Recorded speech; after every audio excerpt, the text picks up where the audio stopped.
Great, thanks everyone. I hope you're having a rewarding time here at the event. I certainly am.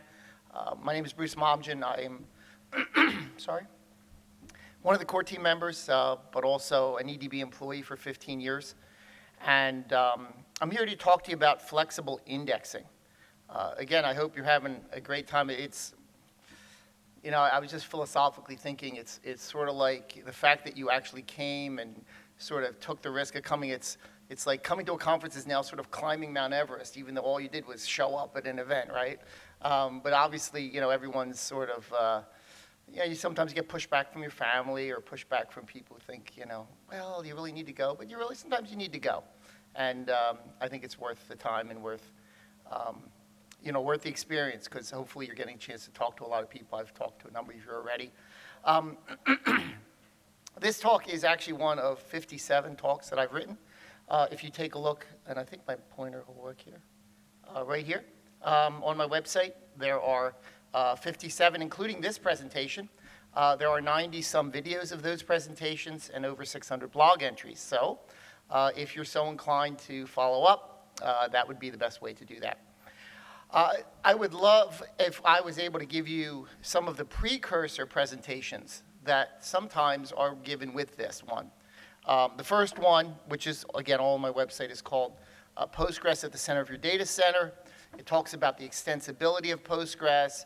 It talks about how Postgres is going into new workloads, how it does data analytics, and how it does foreign data wrappers. So a whole sort of host of things in terms of extendability.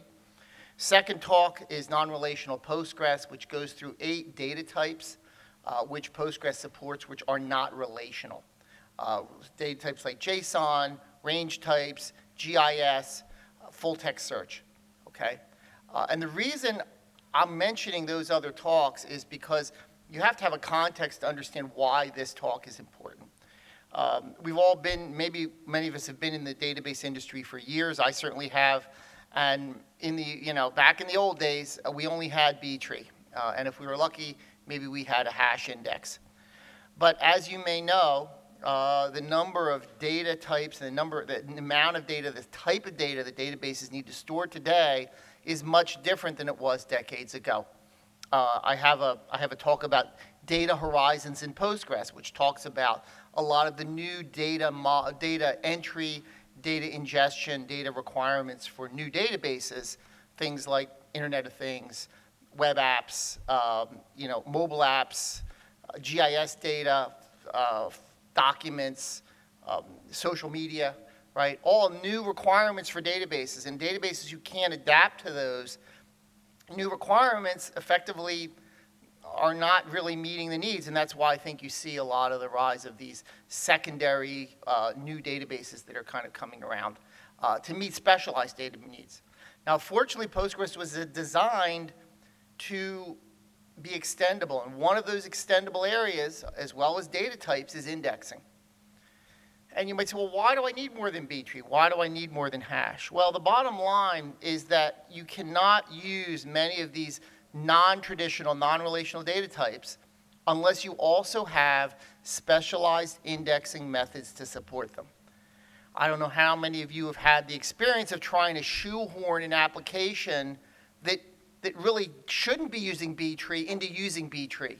I've had that experience, very unfortunately, where you're just, btree isn't really working for this data type, but that's all you have, and you just kind of whack it around. Maybe you have a nightly build that kind of scrunches it into some format that works. But in many cases, those btree hash indexes are very linear. Okay, they're expecting a linear set of values, and anything that doesn't fit that linearity can be a problem. So what I'm going to talk about today are unfortunately not the non-relational data types, because again, that's one of the presentations on my site, but how do we index those non-relational data types? And I'll be referencing them as I go, and again, if you have any questions, I'll be glad to answer those.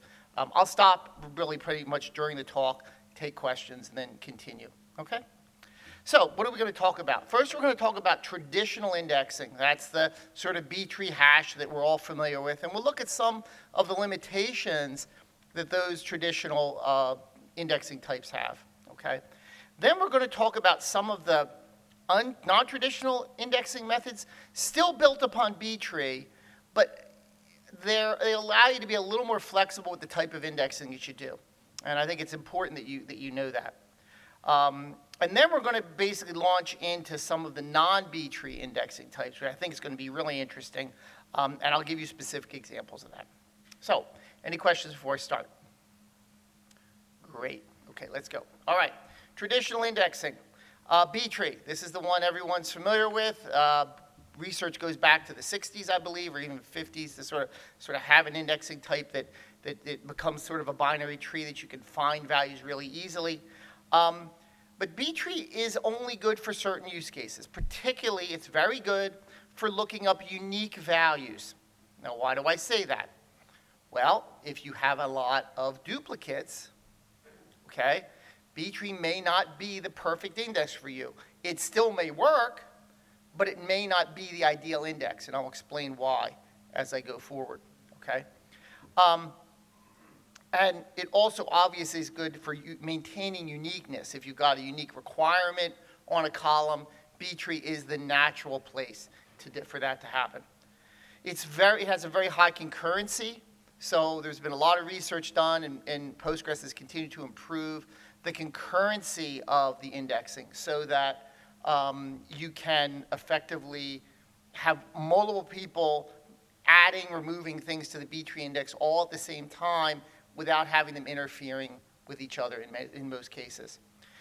It's basically set up as a key row pointer kind of an index, and I'll show you later what some other options are. But effectively, you typically have a key, the value you're indexing, 5, 7, 12, and then you've got a row pointer, which points to the actual data row that contains that particular value.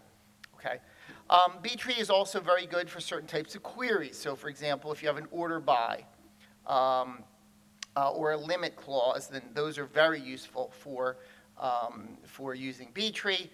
Things like merge joins, if you're not familiar with those, I do have a talk called Explaining the Postgres Query Optimizer, which does talk about merge joins, if you're curious about that. In addition, nested loop with index scans, another topic covered in my talks, which is very good with btree, okay? But you may want more. That might not be enough for you. So you may want to index expressions or functions. We'll show you how to do that. You might want better row control. You might want smaller or lighter weight indexes. I'll show you those. You may want to index nonlinear data. What is nonlinear data? I'll show you what that is. You might want to do closest match searches, like what is the closest point to some other point. You may want to index things with many duplicates. As I said, btree is not great for that. And you may want to index multi-valued fields. This is a case where you have multiple values inside a single column. Think JSON, think full-text search. You really have multiple words in a full-text search document. You have multiple keys and values inside a JSON field. How would btree work with that? Not great. There are better options, and Postgres does support them. I'll frankly tell you that this extendable capability of Postgres and its ability not only to handle non-relational data, but to handle non-relational data efficiently is one of the reasons that Postgres is so popular today. If it was just like traditional databases, it wouldn't be as exciting as it is. So let's talk about a simple case. This is still using btree, but it's a case where you want to index an expression. So why would you want to index? Actually, let me ask, do you have any questions? Okay. Why would you want to index an expression? Well, traditionally, you index columns. And you say column equals 3. You index column x, and you say x equals 3, and the system knows, oh, that's x. I have an index for it. I'm going to look up all the 3s that are in that column. Okay. But there are cases where you may want to modify the column and index the output of that modification. So, for example, let's suppose we don't want to look up Andy in lowercase. We want to look it up in upper or lowercase. So our query is where lower of name equals Andy. So it would be uppercase Andy, lowercase Andy, mixed case Andy. They all should match. The problem is if you create an index like the second row here, the bottom query will not be able to use, the first query will not be able to use that first index there, because you indexed the column name, but we're not comparing the column name. We're comparing lower of the column name. What's great about the bottom example is that you can actually index the output of the function on the column. And then anywhere you use that function on that column, the index will be used. And you're not going to use this on day one, but again, as I said before, instead of trying to shoehorn something in, this gets you out of a lot of problems. Okay, so let's look at an example. Customer table, we're going to put 1,000 entries in here. We're going to create an index on the name column, the first red query here.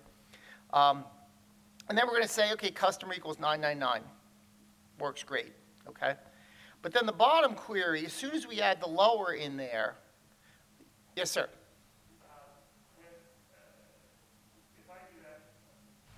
If I do that and put the lower name into a view as like lower name, and I use a where clause on lower name, will it be able to see through the view and still use the functional index? Yeah, so I guess I don't need to repeat it because everyone heard it. So in fact, yes, the way the optimizer works, the way the whole query processor works is that effectively we parse the input, we tokenize it, we identify the type of statement it is, a select, an update, we load a structure, and then we run it through what we call the rewriter, where we handle views and rules. So all the replacement happens at that stage. So whatever view you referenced would automatically be replaced by whatever the view definition was. And that output then goes to the optimizer. So the optimizer really doesn't see your view. It really sees the combined output of the actual columns and functions that you call. And therefore, the optimizer would be identical as you typing it out manually and expanding the view yourself. Yeah, great question. Yeah. So if you had a view, you would still have to create the expression index, but it would know automatically. So you wouldn't have to use the lower in your query as long as the view had it, basically. And thank you for getting him the microphone because I usually have to repeat the questions. So you can see at the bottom here that lower doesn't use it.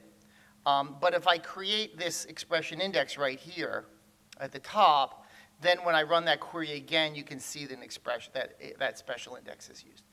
So again, you may not want to use it right away, but there's a bunch of cases where you kind of get stuck in this thing, whether it's certain string manipulation or concatenation or some kind of calculation where you're doing that kind of comparison in your queries a lot, and the column value itself is not what you want. It's really the output of some manipulation of that column value. That's where this comes in. You can call user-defined functions with the expression indexes. You can concatenate columns. You can do math expressions on them. The only requirement is the function has to be immutable. So if you look at the function definition, you can see which ones can be used in expression indexes and which ones can't. But also, obviously, the where clause has to match the query, the expression you used in the index creation. If it doesn't match, the system optimizer can't figure that out. Okay. Any questions? Okay. So the next thing, and again, we're starting really slow, but by the time at the end, you'll be like, wow, this is really weird. Okay, so don't worry. Partial indexes, now these are cases where you're only indexing part of a table. Okay? So just as expression indexes, we're not indexing a column, but the output of some column function combination. Partial indexes are only indexing certain rows in the table. So why would you want to do this? Well, let's suppose you're writing a query and you're only really going to want to look up certain rows. So for example, let's suppose you have an accounting application and you have a Boolean flag which indicates whether the order is zero balance or not, right? So you could create an index and say, index all of the rows that have a non-zero balance. and I don't know if you've used a lot of accounting apps, but like 99% of the orders have zero balances, right? And instead of indexing the balance of all the rows, and again, you probably don't care about the zero balance rows, you can effectively create an index just on the non-zero rows. And then if you want to look up the non-zero rows, typically to run reports, that's how you create a partial index to do that. These partial indexes are obviously smaller because they're only indexing certain rows in the table. They take up less memory. There's less deep, right? So when you're walking through the index, it's not as deep. There's less insert and update overhead. So again, if every time you index a row, if somebody changes it, you typically have to update the indexes. If you're not indexing those rows, it isn't an issue. But you can still access the whole table. You can still sequential scan. So if you want rows that don't match the partial, this system will still work. It'll just won't use the index. So again, the index isn't restricting us from getting the data. It's merely making a faster way we can get to certain rows and saying, if you want the other rows, we're not going to use the index for that. Okay? Here's an example. I'm going to create a table called customer. I'm going to add a column to the customer table. And I'm going to assign a whole bunch of people to Arizona, okay? And then I'm going to create an index for all the people in Arizona. Now, maybe I have a tax requirement for Arizona. Maybe my business is in Arizona. I don't know why. But let's suppose I'm usually interested in people from Arizona. So I create an index here. And to create the partial index, what I do is I add a where clause on the end of the index creation. Kind of unusual, but it works. Because then when I say, go give me everyone from Pennsylvania, which is where I'm from, it uses a sequential scan because we don't have an index on the Pennsylvania rows. But if I want to do an index on the Arizona people, you can see it immediately uses the special partial index that I created for Arizona. Now, you can even make it more sophisticated. Here I'm actually indexing the name. See, because take a look back here. I'm indexing the state, but I'm saying where everyone's in Arizona, right? So that index effectively has identical indexed values. They're all AZ, right? Because the where clause equals of AZ, and I'm indexing the column that I just, so that's kind of silly. There's not a lot of use to that. So I can create a different index, like this one, where I say, for all the people in Arizona, index their name. Because I already know they're in Arizona because the index tells me that, particularly if you're doing an equality index like this.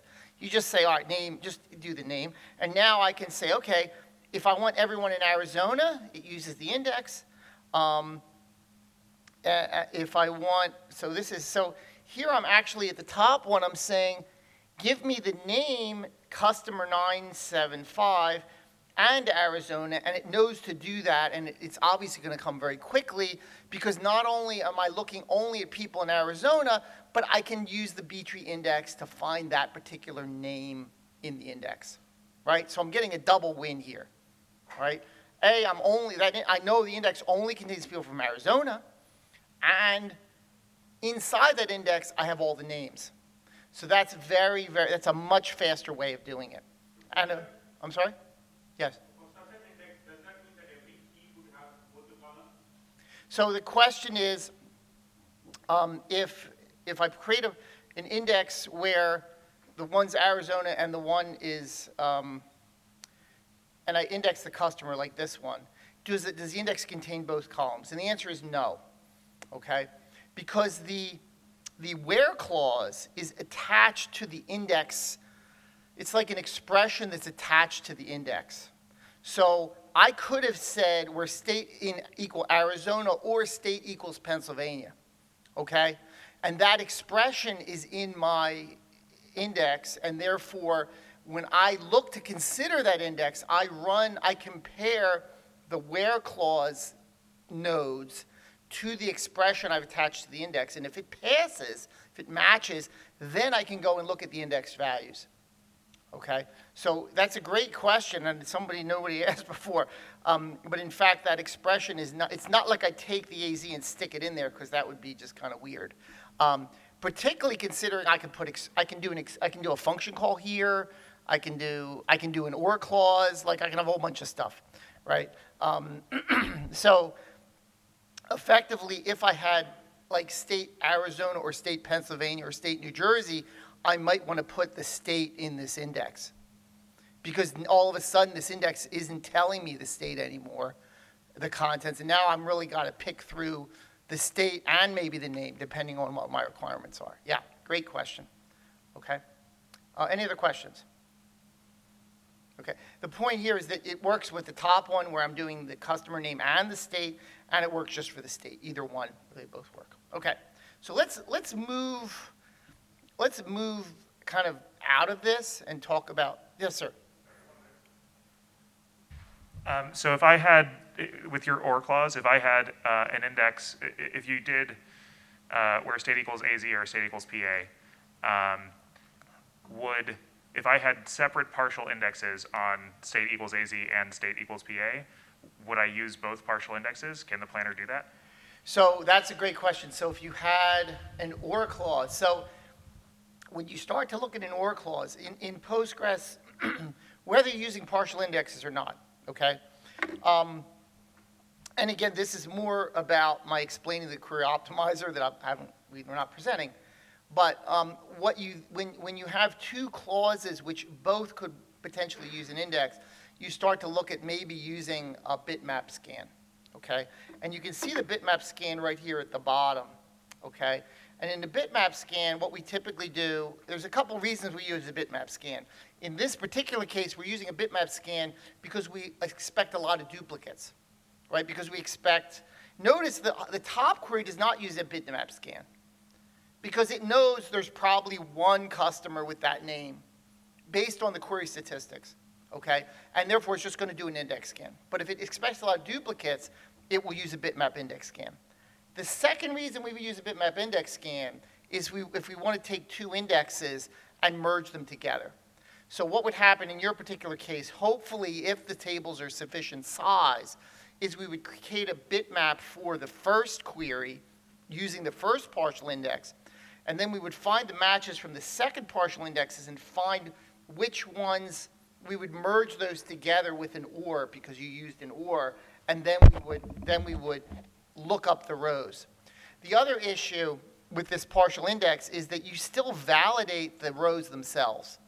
So even though the index is telling you how to get to something, we're still going to verify that, because some of these cases, for example, if I had state Arizona and state something else, like how would that work if I only did Arizona, right? So it gets a little tricky, yeah. Okay, other questions? Okay. Let's take a look at bitmap index scans, and this is exactly what we talked about 30 seconds ago, right? A bitmap index scan happens when you have an index that might generate multiple hits on the same page, right? So it's got some duplicates there, and instead of revisiting the page multiple times, you create a bitmap and you hit each page in the bitmap in sequential order instead of sort of bouncing to page 5 and then 12 and then back to 5, then 13 and then back to 5. It can allow you to use multiple indexes for the same query. It creates a bitmap of matching entries in memory. It has either row or block level granularity. And again, it's used for and/or type queries, exactly what I just talked about. And it's part of the optimizer. And this is an example of exactly what we talked about. The first index on the left, the second index on the left. In this case, it's an and, so we're anding them together, okay? But it could also be OR'd together. It's a bitmap, right? And then we take the combined bitmap and we visit the pages. Okay. Questions? You obviously set me up for that section, so thank you. Yes, sir. So when choosing between doing multiple indexes on columns, like a btree on column A and column B, versus relying on the bitmap between two indexes, how would you choose between? Yeah, that's a great question. It's not something I typically would talk about in this presentation. Explain the optimizer is a better one for that. But the short answer is that if you're doing column ABC, for example, if you're normally accessing just column B, odds are you're not going to be using that index because the A is not selective enough. We do have some skip scanning. So if you were doing A and C and B was in the middle, We can do skip scan where we'll do all the A matches and then we'll skip over the Bs and find all the Cs that kind of match in there. So it really depends on what your usage pattern is. If you're always going to be doing A and then optionally B or optionally C, ABC is probably a better example. If you're basically telling me I could do A or B or C with equal granularity, you're probably better with a separate indexes and then allow the bitmap scans to happen. Yeah, great question. All right, so now we're going to get into the meat of this, sort of the setup. Again, I'm excited that you're excited about what they can do. A lot of databases can't do these kind of things. And again, you're not going to use these on day one, right? You don't go hog wild, but there's a whole bunch of cases where you get unusual data models, data patterns, and if you don't have these tools, you can't really solve a lot of some problems. And by having these tools, it allows you to kind of zero in and find and basically granularly create indexes which meet your particular needs, I think in a very powerful way. But in an even more powerful way, we have a lot of non-btree data types, which I think address a lot of the non-relational needs that are very common today. The first one, which you probably have heard of before, is called BRIN, or block range indexes. Okay? This was designed about 6 years ago. Alvaro Herrera out of Chile was the sort of the big driver behind this. And it's pretty interesting. A lot of you may be familiar with maybe bitmap indexes that are stored on disk. Postgres does not support those for reasons I can get into. But I think this BRIN index is very, very powerful. Because as you may know, indexes are fairly heavy. You may be familiar with cases of data warehouse where you just want to index every column. So indexing a btree on every column is probably a bad idea. The size of those indexes can be very large. The overhead of inserting, updating, delete can be very large. And you can really grind your database to a halt. So the BRIN indexes are tiny. They're basically tiny indexes designed for very large tables. They basically store the minimum maximum value of a range of blocks in the table. Now, one advantage that came in Postgres 14 is you can actually have multiple min-max block ranges for multiple min-max groups for a range of pages in Postgres 14. It's called multi-range indexes. And Magnus did cover that yesterday if you saw his talk. But typically the default is one min and max for 1 megabyte of data. So you have 1 megabyte if it's a 500 gigabyte table, then effectively you have 500,000 min-maxes. Those min-maxes are very small, and it will basically tell you for a particular value, is the value you're looking for within the min-max range for that megabyte? If it is, we'll look through the whole megabyte. If it's not, we'll go to the next megabyte. Okay? This is particularly useful for data that is kind of temporal or have some sort of locality to it, so that similar dates or similar values group together physically in the storage. Again, allows you to skip through a lot of data that cannot possibly match your min-max. The value you're looking at is just not in the min-max, so I can just keep going. Again, very good for naturally ordered tables, chronological insert only. Index is like tiny. I want to think like for a huge table, it may be 500 kilobytes or something like that. Just really small. Yes, sir. So it stores the min-max. Can you use it for min-max? If you do can you sort of sequentially look through the BRIN pages and once we find a max and say hey, okay, well, it's larger than anything that falls below it, so I can stop looking, or it can't do that? So the question is, I'm sorry, you had the microphone. So you cannot, the min-max is not deterministic. So effectively, you may have added a very high value into a block, and then that value got deleted. And the min-max will not come down from that. So you can't really do a min-max aggregate by finding the mins of all the blocks and then saying that's your min. It might have been your min at some point in time, but it's not your min today, potentially. So again, it's more of a, I want to think of it as more of a filter index. It's always accurate in terms of all values are within that range, but the endpoints are not always accurate. Yeah. They're very inexpensive to update because they're very small. Most inserts, update, deletes will not affect the min-max at all. And again, it's possible to index every column at low cost, which is just, btree is just terrible for that. Second index type. Yes, sir. Oh, I'm sorry, I didn't see a hand. They do seem to be very useful and inexpensive. Any downsides to just having them as default on? It almost seems like, something that a column stored database would do, right? I mean. Oh, so the idea would be that you would basically create a BRIN index for every column for every table. By default. By default.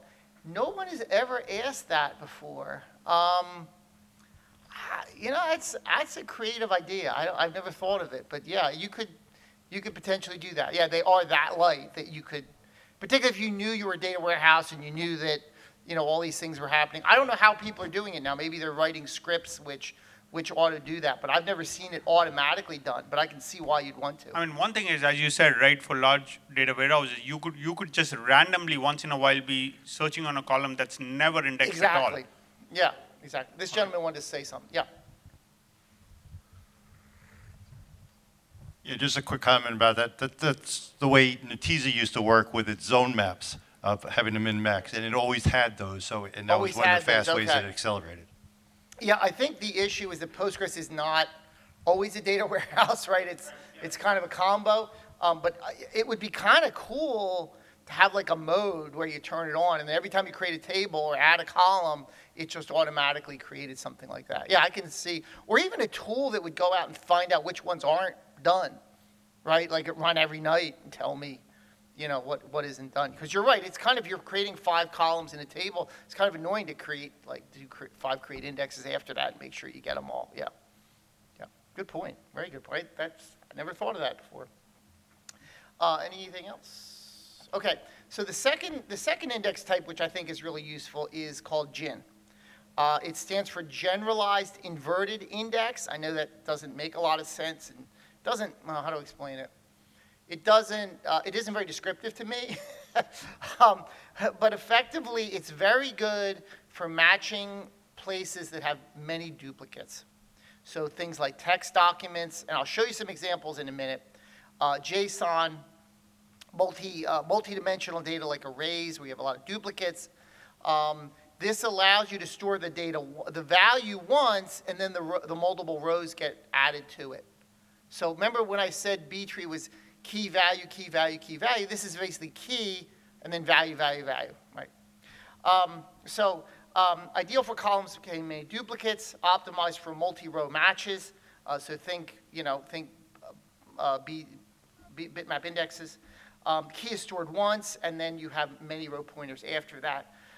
It does have a special batching mode because updates can be expensive, so it has like a holding area. It still works, you don't notice it, but there's this holding area that when you do inserts and updates, it kind of goes into the holding area, and then that's flushed every so often into the main index. So there's this internal ability, I don't remember what we call the holding area, but that's what it effectively is. It allows compression of the row pointers, so again, you get a very tight index, and again, optimized for multi-key filtering. Third one, which is, as the name says, generalized, is called Generalized Search Tree, or GIST.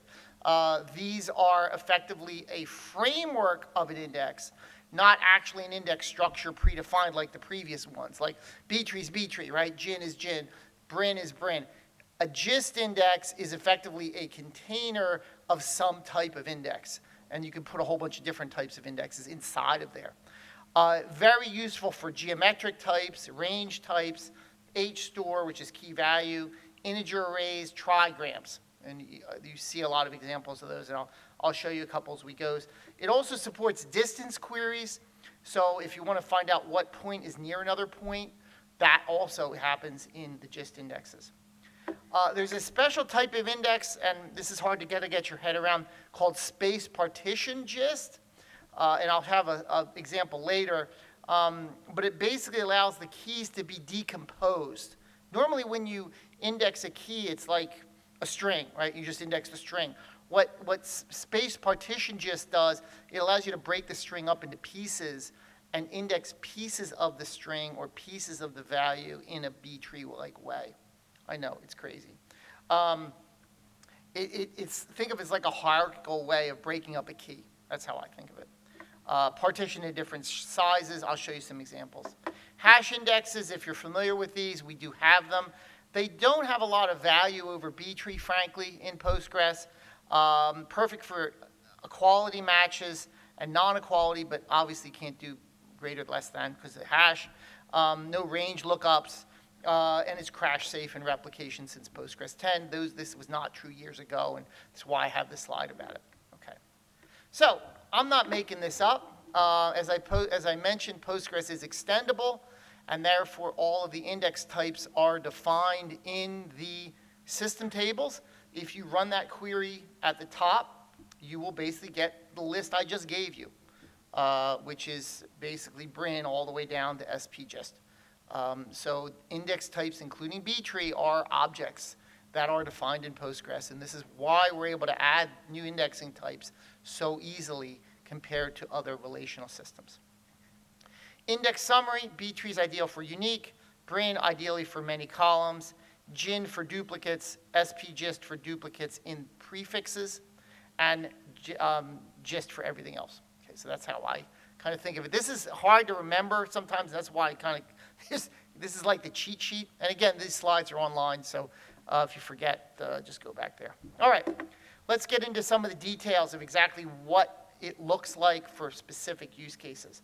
So if I take a look and I query the system tables, I say, give me all the data types that support btree. I get a pretty big list, okay? But keep in mind, this list may not be the best for btree. It just means btree supports it. But we may have a better index type for this particular type column. What supports BRIN, okay? Not every data type supports BRIN. The gentleman was asking about indexing every data type. Some data types can't be indexed with BRIN. So just be aware of that, right? A lot can, but again, they're mostly linear data types. GIN, much smaller, much smaller list of things that support GIN. Because most indexes, most data types don't have a lot of duplicates. The ones that do, array, JSON, text search. Those are the three. Have a lot of duplicates, and those are the ones that GIN supports. Okay, so you're not going to create a GIN index on an integer column. Probably not. Okay. Gist, a little wider, but things like still JSON's there, text search is there. They may not be the best choice. GIN is probably a better choice for you, but gist is still supported if you want to do it. But the ones that are primarily gist are things like boxes, network data type, points, polygons, and ranges. Okay, those are primarily gist. And then spgist, a little smaller, mostly related to range types or text. And I'll show you some examples of that. Okay. So let's look at some examples. btree, standard diagram, right? You have a top node split into multiple smaller nodes, which then go to longer, and then finally point to the btree. BRIN, here's a great example, okay? I always forget how many rows there are here. Three, I think that's 10,000. 100,000? Let me see. 1, 2, 3. 1, 2, 3. Yeah, it's 100 million. 100 million entries. I create a btree on it, and I create a BRIN on it, and you can see that the BRIN table itself is 3.4 gigabytes. The btree index is 2.1 gigabytes. That's a lot. What is that, like 40% of the main table? BRIN index, 100K. Right, this is the power right here. This is the slide. If you're wondering why you'd ever use BRIN, this is it. Right? That can fit in memory no problem, even if you have a lot of columns. Gin, here's an example with full text, with full text search. I have 2 text strings. The fox is sick. How sick is this? Okay. Notice that the actual way we store it in full text search is to break it up into words, or tokenize it, okay, or lexems we call them. And effectively the index, notice that the word is and the word sick is in both strings. So while fox, this, how, and the only have 1 match, is and sick have 2. And this is the way the index looks. We only store is once, we only store sick once. And there are 2 pointers that go with those 2 entries.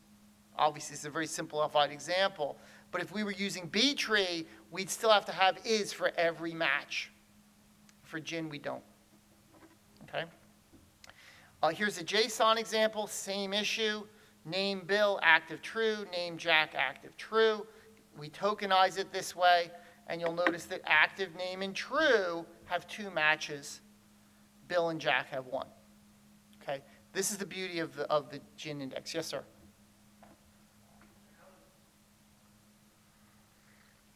With deduplication in Postgres, I mean, it seems like you're saying btree, is it somehow related?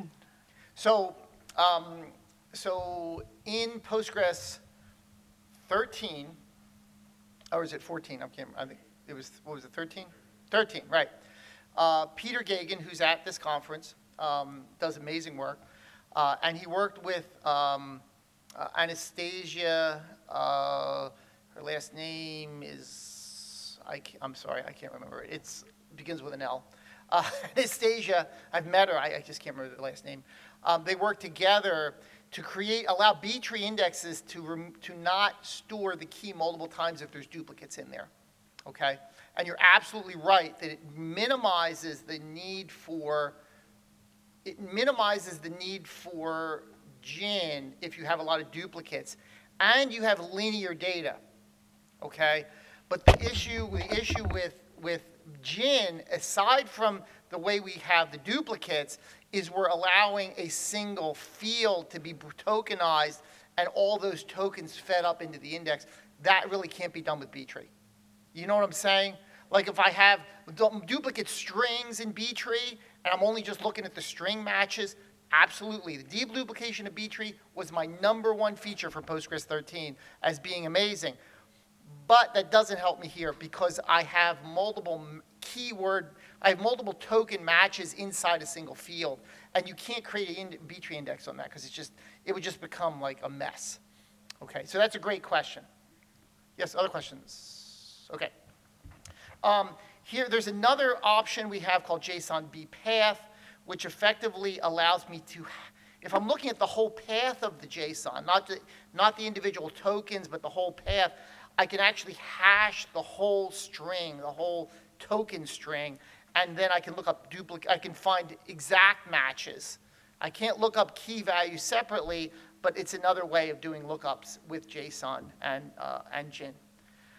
Gist, again, very good for multidimensional data types like GIS, range types, IP networks. This is, for example, this is what linear looks like, right? We've all seen this in, what, 3rd grade? You know, you got a number line, right? And you have the numbers 2 or the numbers greater than 4 or whatever. This is great, right? But not all data comes at us like this. If the data comes at us like this, how do we do it? Well, we could kind of say greater than 2, but then we've lost our whole Y dimension, right? That's a lot of red, right? So it's not, you can kind of get by, but it's not really a great solution, okay? What happens with gist, as remember I said gist is a container, it contains what are called bounding boxes, and effectively it creates boxes and then smaller boxes and smaller boxes. Oleg Bartunov, key person here in working on gist index, if you're curious, please talk to him. Tall Russian guy, white hair, very easy to talk to. Would love to talk to you, I'm sure. But the cool part about rtree, as implemented in gist, is if you're looking for a point, you find the point and then you find the box that contains points near that. And then you only have to look in that box. You don't have to look in all the boxes because you just found the box that has the one. So it's kind of like, to me, that little diagram, it kind of It's a big box, and then the littler boxes and the little boxes all the way down, and you're trying to find the box, and then once you find the box, you just look at all the points in there and you find out which one's the closest. Can it do three-dimensional stuff? I do not believe it currently can. But if you could ask Oleg and let me know, and then the next person asks me, I'll know the answer. But I've not seen three-dimensional in action. Great question, though. Please, I'll ask him if you don't. If you don't ask him, I'm going to ask him. All right. So again, just for two-dimensional points, boxes, circles, points, polygons. If you're using GIS, GIS creates its own, effectively, its own data types and creates its own GIST indexes to index all the GS. So there would be no PostGIS without GIST.